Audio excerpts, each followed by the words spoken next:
The snow fell in thick, silent curtains across the eastern front, each flake a tiny shroud for the countless souls who had already perished in this frozen hell. In the skeletal remains of what had once been a thriving Ukrainian village, death moved with precision and patience, wearing the face of a 25-year-old history student who had never imagined she would become one of the most feared snipers in human history. Lyudmila Pavlichenko pressed her eye to the scope, her breath forming small clouds in the bitter air. Through the crosshairs, she could see a German officer adjusting his field glasses, completely unaware that his life hung by the thread of her steady trigger finger. She had done this 308 times before. Each kill was a number, a tally mark in her personal war against fascism, yet each one carried the weight of a human life extinguished by her will. The rifle kicked against her shoulder with familiar violence.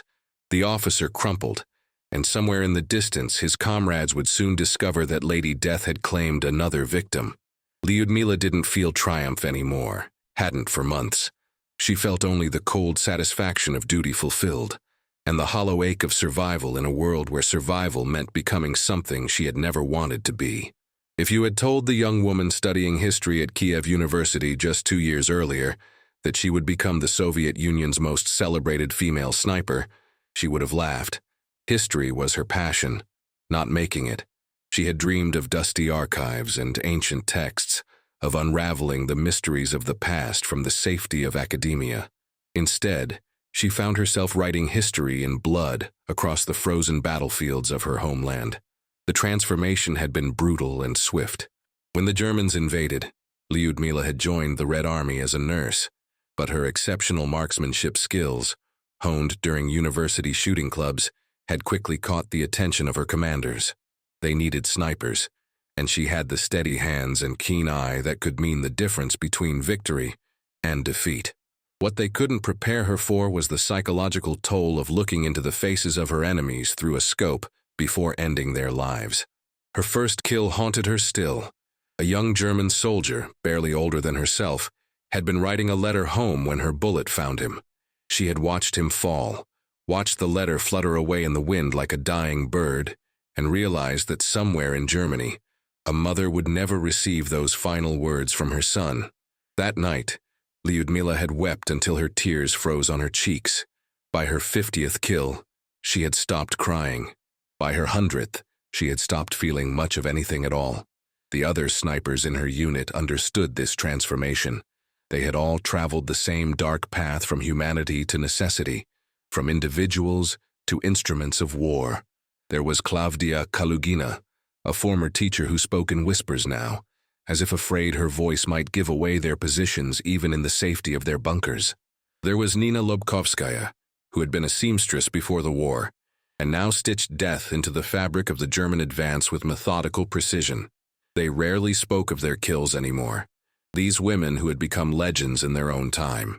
The Soviet propaganda machine had transformed them into symbols of resistance, heroes of the motherland who struck fear into the hearts of fascist invaders. Newspapers printed their photographs alongside breathless accounts of their exploits. Radio broadcasts carried their names across the Soviet Union like battle hymns. But in the quiet moments between missions, when they huddled together for warmth in their makeshift shelters, they were just young women who had seen too much, done too much, and wondered if they would ever find their way back to who they had been before the war. The irony was not lost on Lyudmila, that her greatest skill lay in ending lives when all she had ever wanted was to preserve the stories of those who had lived. Each enemy soldier she killed took with him a lifetime of experiences, loves, dreams, and fears that would never be recorded, never be remembered. She had become an eraser of history even as she helped write it. Winter deepened, and with it came news that would change everything. The Soviet High Command had been watching the war's progression with growing desperation. The German advance had been slowed, but not stopped, and the Red Army was bleeding men and materiel at an unsustainable rate.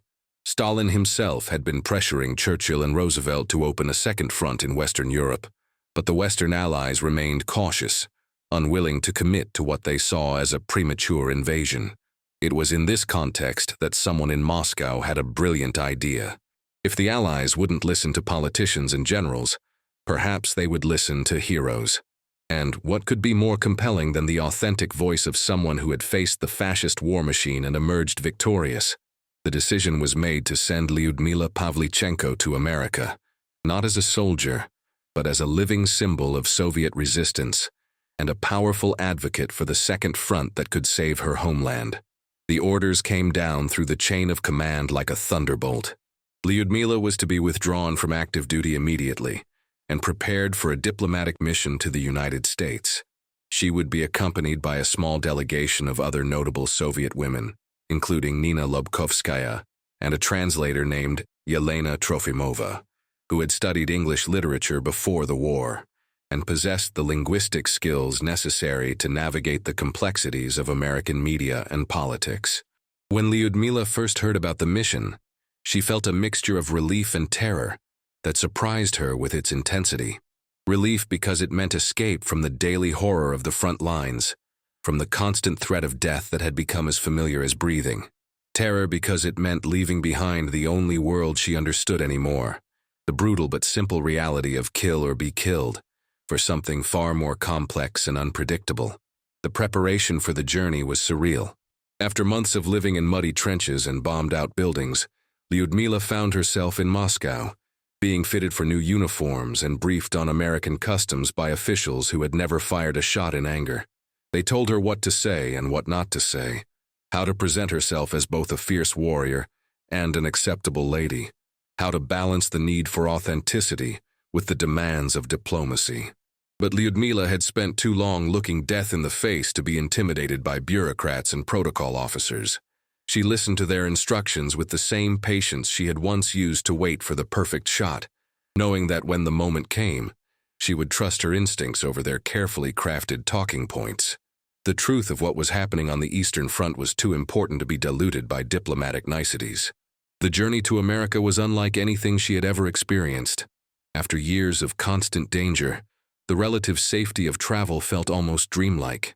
She spent hours staring out at the Atlantic Ocean, marveling at its vastness and the fact that somewhere beyond that horizon lay a country that had never known the horror of foreign invasion, never felt the boot of an occupying army on its soil.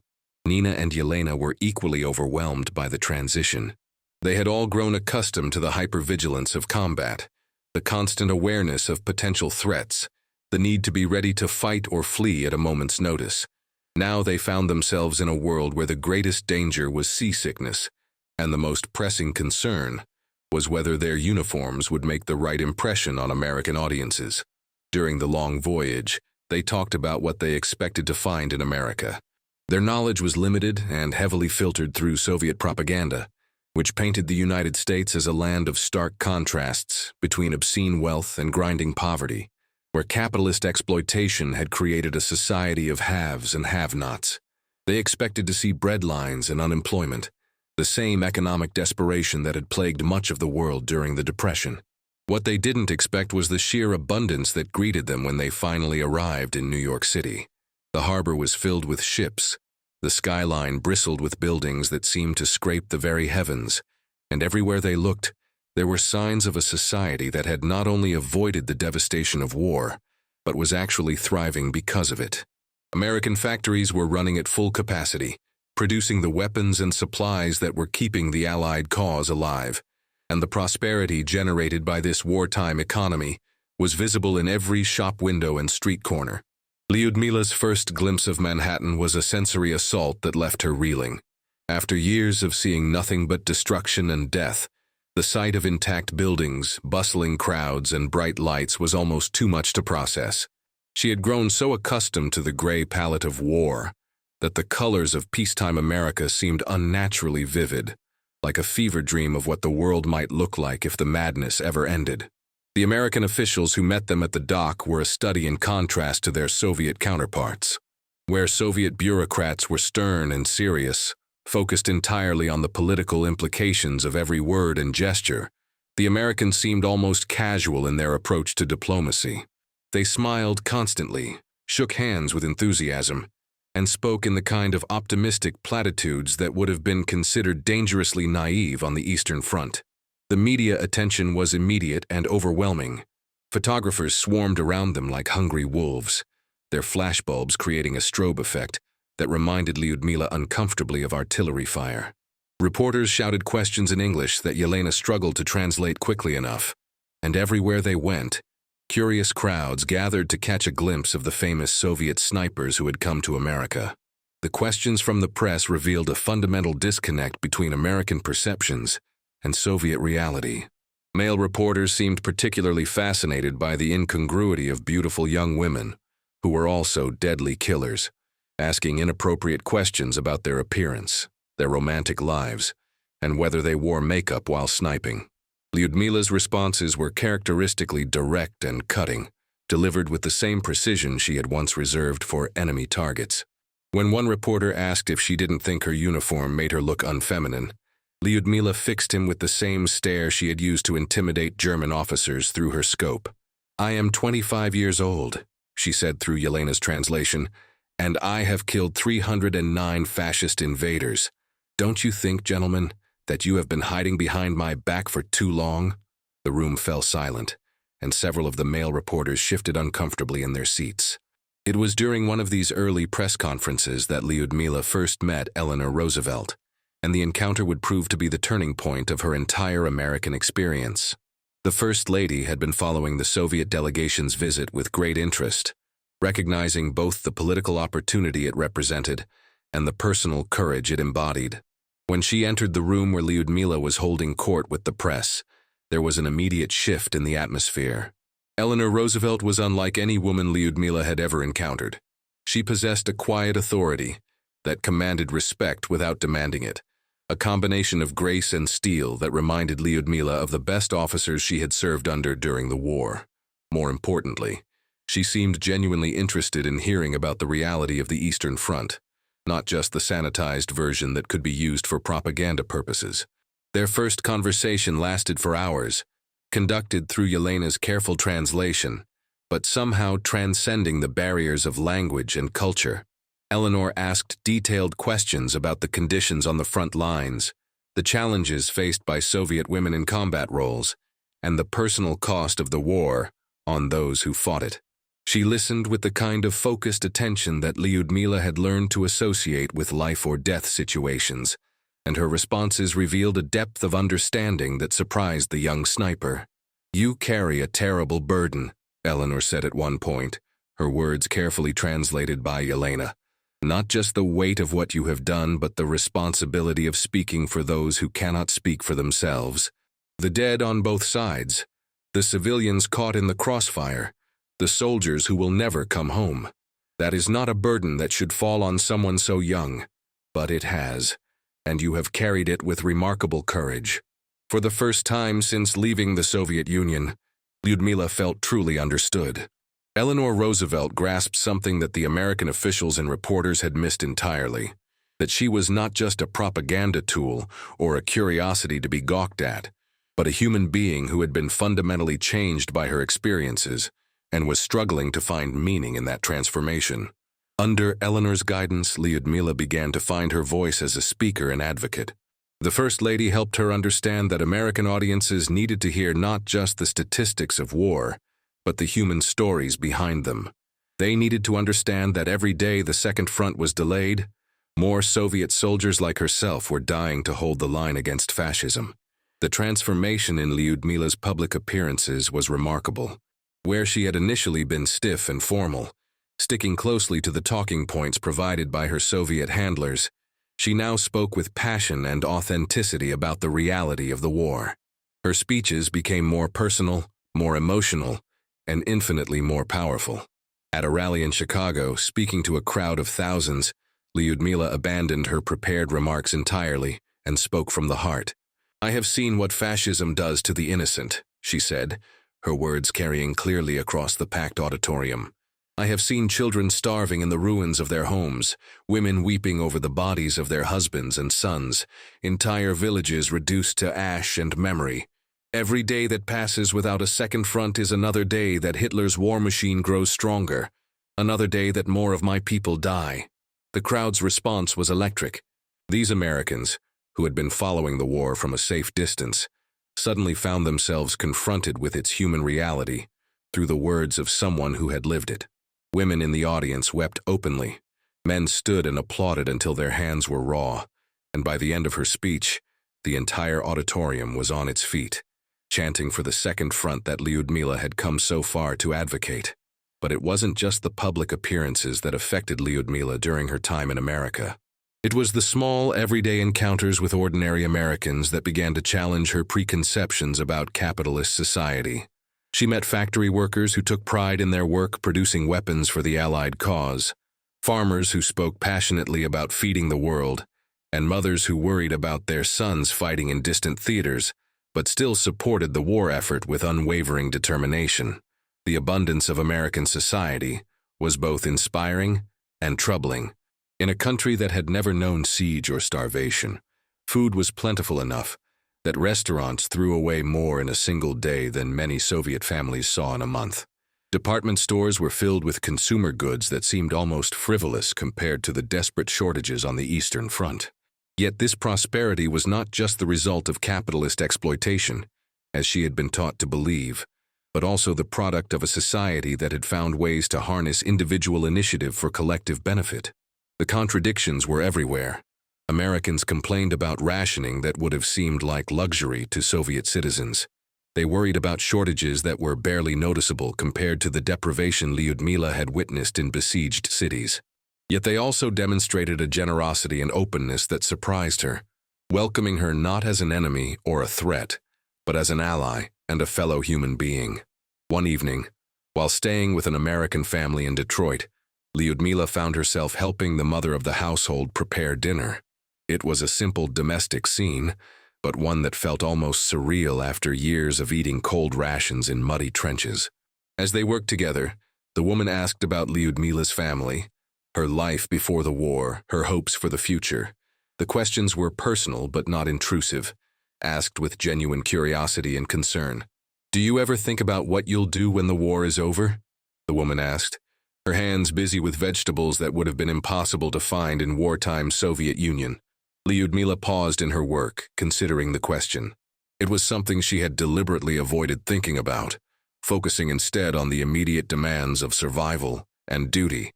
"I was studying history before the war," she said finally. "I wanted to be a teacher, to help young people understand the past so they could build a better future. But I don't know if I can go back to that now. I don't know if I can go back to anything." The woman nodded with understanding that surprised Lyudmila with its depth. "My brother came back from the last war changed," she said quietly. "He never talked about what he had seen, but we could see it in his eyes. The war had marked him, made him different from the boy who had left, but he found his way back to himself eventually. It took time and it took love, but he found his way back. You will too." It was conversations like these that began to complicate Lyudmila's understanding of the world. The Americans she met were not the heartless capitalists of Soviet propaganda, nor were they the naive innocents she had expected. They were complex human beings, capable of both selfishness and generosity, both wisdom and foolishness, just like the people she had known back home. As the tour continued, Lyudmila found herself caught between worlds. She was still a Soviet citizen, still loyal to her country and its cause, but she was also beginning to see the war and the world through different eyes. The American perspective on the conflict was shaped by different experiences and different values, but it was not necessarily wrong or invalid. It was simply different, and that difference was both challenging and enlightening. The political impact of the tour was significant but complex. American public opinion was clearly moved by Lyudmila's speeches and the authentic voice she brought to the Soviet cause. Newspapers editorialized about the need to support America's brave allies, and politicians began to feel pressure to take more aggressive action in support of the Soviet war effort. But the military and strategic realities that governed Allied planning were not easily swayed by public sentiment, no matter how powerful. The second front that Lyudmila advocated for would not come in the form she had hoped. Instead of a direct assault on Nazi-occupied Europe, the Allies would first invade North Africa, then Italy, gradually working their way toward the heart of Hitler's empire. It was a cautious strategy that prioritized American and British lives over Soviet ones, and it meant that the Red Army would continue to bear the brunt of the fighting for months to come. Yet the tour was not a failure. It had succeeded in humanizing the Soviet struggle for American audiences, creating a reservoir of sympathy and support that would prove valuable in the difficult months ahead. More importantly, it had demonstrated that even in the midst of the world's greatest conflict, human connections could transcend political and cultural boundaries. For Lyudmila personally, the experience was transformative in ways she was still struggling to understand. She had come to America as a weapon, a tool to be used in the service of Soviet foreign policy, but she was returning home as something more complex, a bridge between worlds, a translator of experiences, a living symbol of the possibility for understanding even across the vast divides of ideology and culture. The journey back to the Soviet Union was melancholy in a way that surprised her. She was eager to return to her homeland, to rejoin the fight against fascism, but she was also leaving behind something valuable: the friendships she had formed, the insights she had gained, the broader perspective she had developed. All of these would be difficult to maintain in the rigid ideological environment of wartime Soviet society. Nina and Yelena were experiencing similar conflicts. They had all been changed by their exposure to American society, and they knew that those changes would not be entirely welcome back home. Soviet citizens were expected to be loyal and unquestioning, not thoughtful and nuanced in their understanding of the world. The very qualities that had made them effective ambassadors in America might make them suspect in the eyes of their own government. The return to Soviet soil was jarring in its own way. After months of American abundance, the shortages and deprivations of wartime Soviet society seemed more acute than ever. The gray uniformity of Soviet life, which had once seemed normal and even comforting, now felt oppressive after the colorful diversity of American society. Yet this was still home, still the country she had sworn to defend with her life. Lyudmila was not immediately returned to combat duty. Instead, she was assigned to training roles and propaganda work, sharing her expertise with new recruits and her experiences with Soviet audiences. It was important work, but it felt anticlimactic after the intensity of both combat and diplomacy. She was caught between her past as a sniper and her future as something else entirely, unsure of where she belonged in a world that was slowly but surely moving toward peace. The war would continue for 3 more years, and the Second Front would eventually materialize in the form of the D-Day landings in Normandy. By then, the tide had already turned on the Eastern Front, and the Red Army was pushing the Germans back toward Berlin. The Soviet Union would emerge victorious but devastated, having paid a price in blood that dwarfed the losses of any other Allied nation. Lyudmila would survive the war, but like so many veterans, she would struggle to find her place in the peace that followed. The skills that had made her a legendary sniper were not easily transferred to civilian life, and the psychological scars of combat would never fully heal. She would eventually return to her studies, completing her degree in history and becoming the teacher she had once dreamed of being. But she would always carry with her the weight of those 309 lives she had taken in service of her country. The tour of America became a defining experience not just for Lyudmila, but for all who participated in it. It demonstrated the power of personal testimony to transcend political boundaries, the importance of human connections in the midst of global conflict, and the possibility for understanding even between the most unlikely allies. In a world torn apart by war and ideology, it offered a glimpse of what might be possible if people could see past their differences to their common humanity. Years later, when historians would analyze the complex relationship between the Soviet Union and the United States during World War II, they would note the tour as a unique moment of genuine cooperation and mutual understanding. It was a brief interlude in what would soon become the Cold War, a reminder that even the deepest ideological divisions could be bridged by shared purpose and human courage. For Lyudmila Pavlichenko, the young history student who had become Lady Death, and then transformed herself into an ambassador of truth, the American tour represented something even more profound. It was proof that individuals could make a difference, that authentic voices could cut through propaganda and politics to reach the hearts and minds of people everywhere. In a world that often seemed determined to reduce human beings to statistics and symbols, she had managed to remain stubbornly, powerfully human. The snow continued to fall on the Eastern Front, as it had when her story began, but now it fell on battlefields where the tide of war was turning. The fascist advance had been stopped, then reversed, and the long march toward victory had begun. Somewhere in that vast expanse of contested territory, other young women were taking up rifles and learning to kill in defense of their homeland, carrying on the legacy that Lyudmila and her comrades had established. But they would do so knowing that their sacrifice had been witnessed and acknowledged by the world, that their voices had been heard across oceans and continents, and that their courage had helped forge the bonds of alliance that would ultimately lead to victory. In the end, that might be the most important legacy of all, the knowledge that even in humanity's darkest hour, the light of individual courage and authentic truth could still shine through, connecting hearts and minds across any divide. The echo of a sniper's voice had traveled around the world, carrying with it a message more powerful than any bullet, that in the face of evil, ordinary people could become extraordinary, and that the bonds forged in the crucible of shared struggle could transcend any barrier that politics or ideology might erect. It was a lesson that would resonate long after the last shot was fired and the final victory won, a reminder that the greatest triumphs of the human spirit often come not from the weapons we wield, but from the connections we make with one another in our darkest hours. Share your thoughts in the comments below. We'd love to hear which moments of human courage and diplomacy have left the greatest impact on you. Don't miss more incredible untold stories from history. Hit the subscribe button and ring the notification bell to join our community of history enthusiasts.